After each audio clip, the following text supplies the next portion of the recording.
Bismillahirrahmanirrahim. Assalamualaikum warahmatullahi wabarakatuh.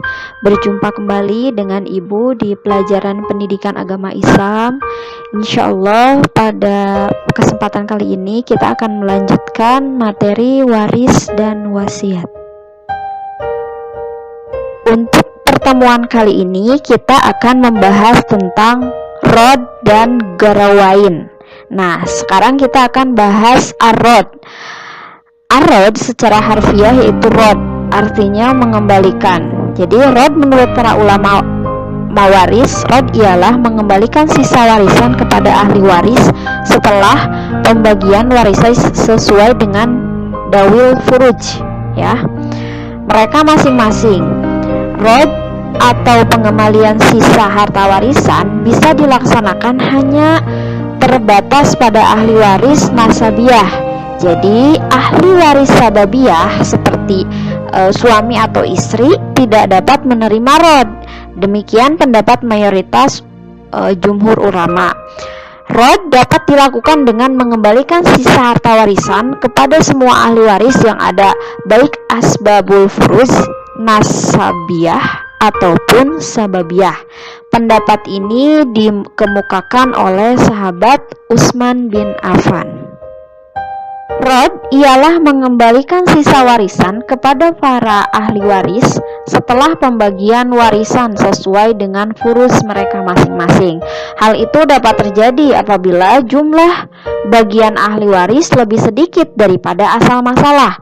Cara membagi ahli waris yang tidak ada waris asobah setelah KPK, maka semua ahli waris ini disamakan kemudian ditambahkan.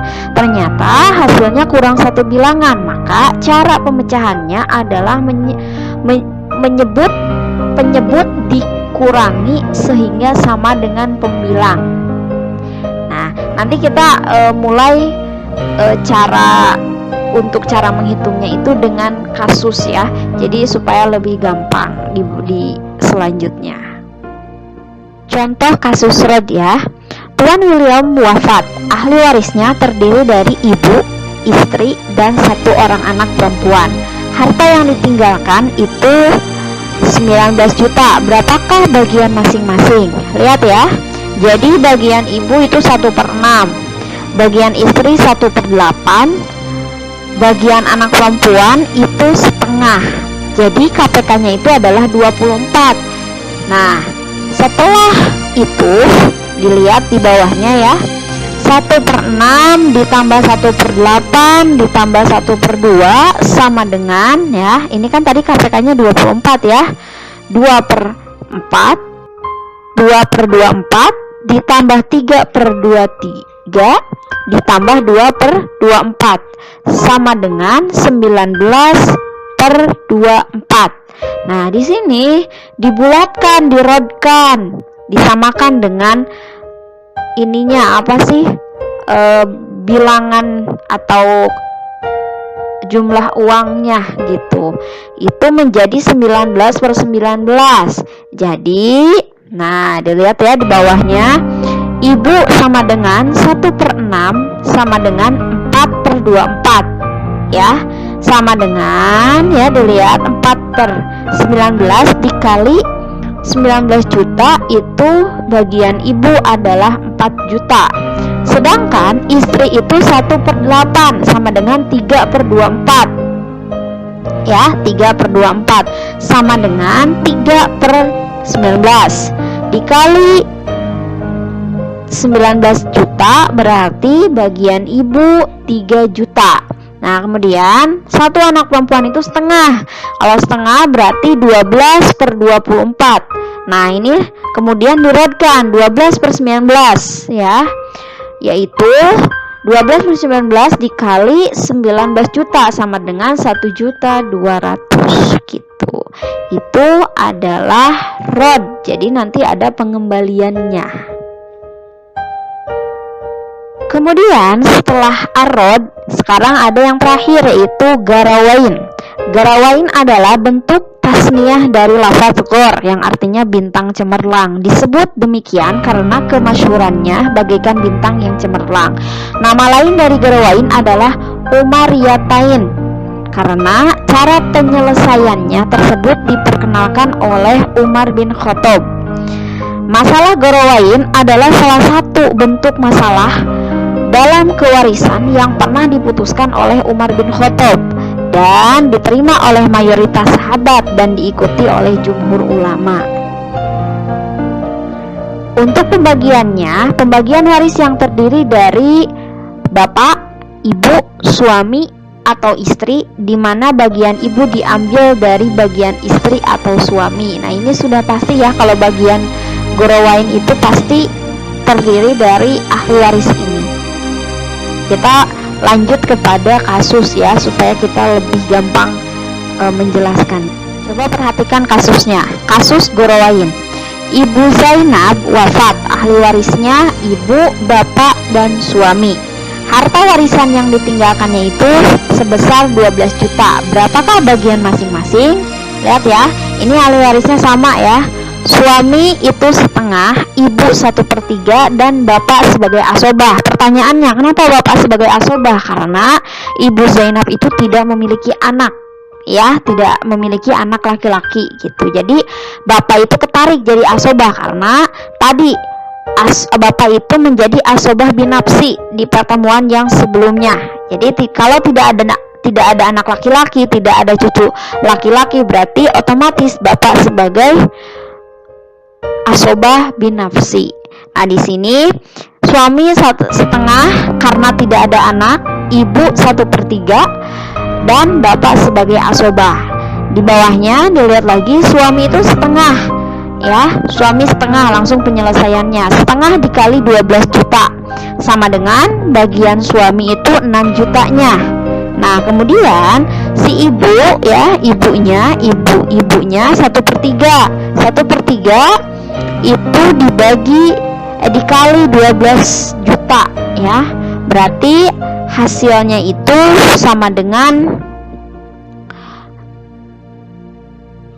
2 juta ya. Nah, bagian bapak, nah ini tinggal ini aja. Tadi kan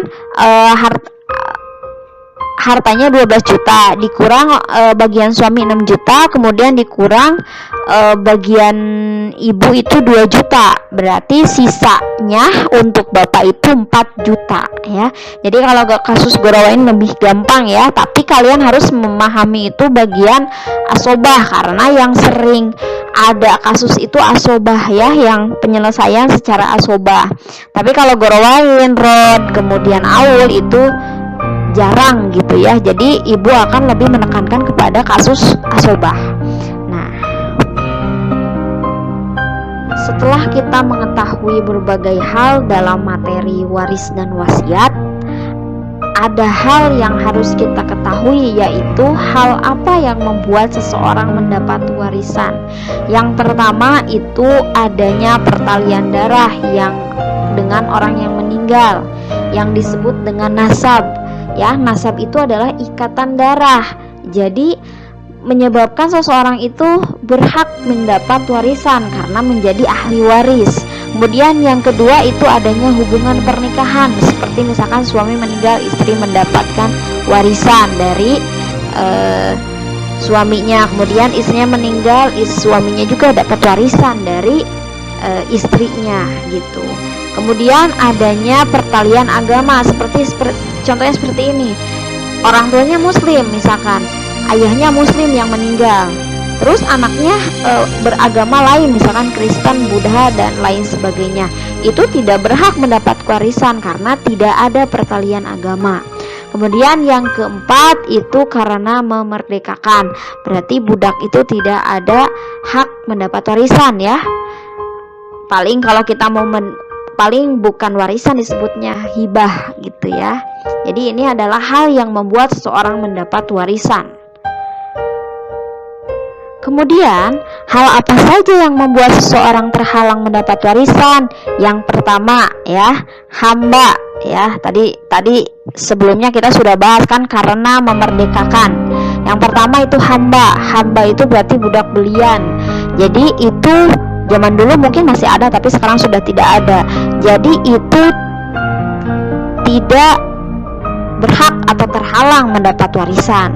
Kemudian yang kedua karena membunuh ahli waris. Misalkan gini, dalam satu keluarga misalkan ayahnya meninggal dibunuh oleh anaknya. Nah, itu si anak yang membunuh itu tidak berhak mendapatkan warisan. Itu otomatis terhalang, ya. Kemudian yang ketiga murtad, yaitu mungkin kasusnya sama ya, beda agama atau tidak ada pertalian agama. Misalkan kasih sayang orang tua kan beda ya kepada anaknya. Apapun agamanya, apapun pilihannya, anak tetap anak kalau orang tua. Mungkin itu bukan warisan disebutnya, tapi hibah ya.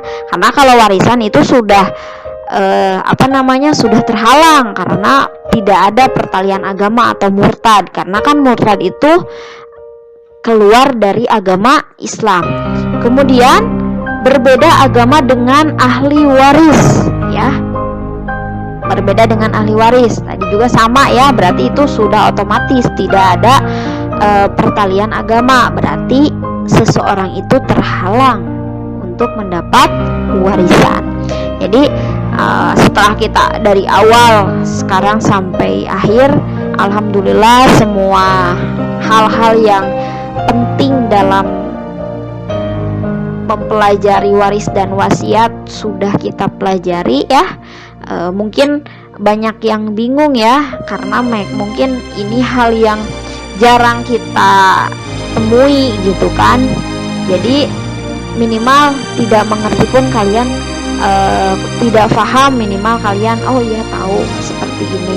Mungkin nanti kita akan membahas soal-soal ya, soal-soal warisan satu atau beberapa soal untuk lebih untuk lebih tahu bagaimana kemampuan kalian. Tapi tidak akan yang susah-susah. Ibu hanya akan memberikan hal-hal yang soal-soal yang gampang gitu ya. Jadi yang mungkin akan mudah dipahami oleh kalian. Sekian dari Ibu ya.